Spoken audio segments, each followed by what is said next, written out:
YouTubers, 3 bare minimum, and I want to do you a little video on the small things.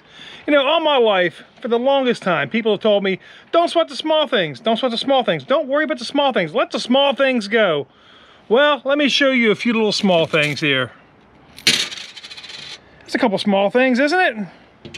Yeah, I got a penny, got a dime, got a penny, another dime, another penny, another penny, another penny, another penny. Well, there's a quarter right there.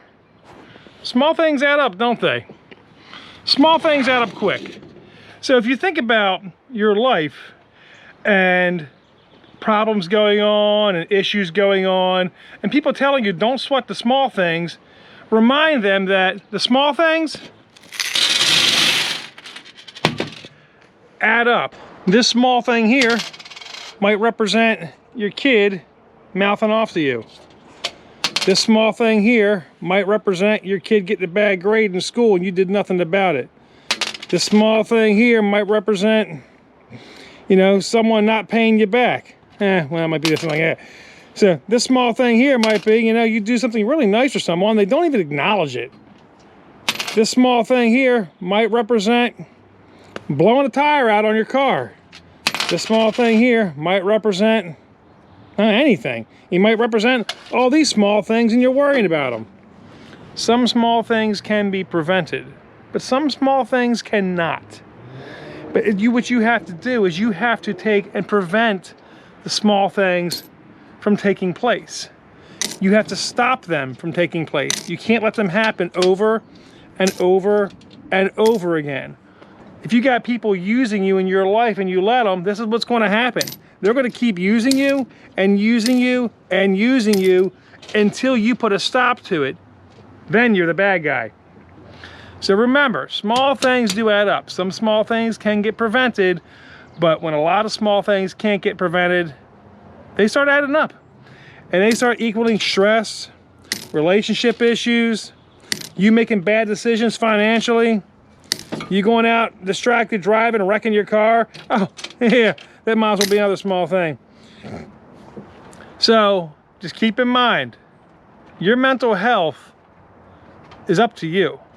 So when small things keep happening, some of them you gotta let go, but some of them you can't. Some of them you gotta prevent it from happening again. Especially with kids mouthing off, kids not doing their chores, kids not listening to you, family members using you, friends using you, people walking all over you. This isn't all about just the kids and stuff, but this is about everything. You know, these are the things that have happened to me. Especially when, you know, people just keep using you and using you and using you and you don't cut them off. And then when you finally cut them off, they're like, oh my God, that's terrible. You know, while I'm making this video, I'm also thinking to myself that this can represent a time bank too. I mean, when you don't have time to do things with your family, your friends, your kids, that might be a small thing to them. And you gotta remember, they got their jars too. So, in time, you're only given so much time in this world. And make sure you make the best of it because you don't get time back. Time is something you cannot buy. Time is a life currency. And if you don't spend it wisely, what do you have in the end? What are you going to be remembered for? That's something for you to think about. I know what I'll be remembered for, but what will you be remembered for? How will you spend your time and how will you deal with your small things? 3 bare minimum, I'm out.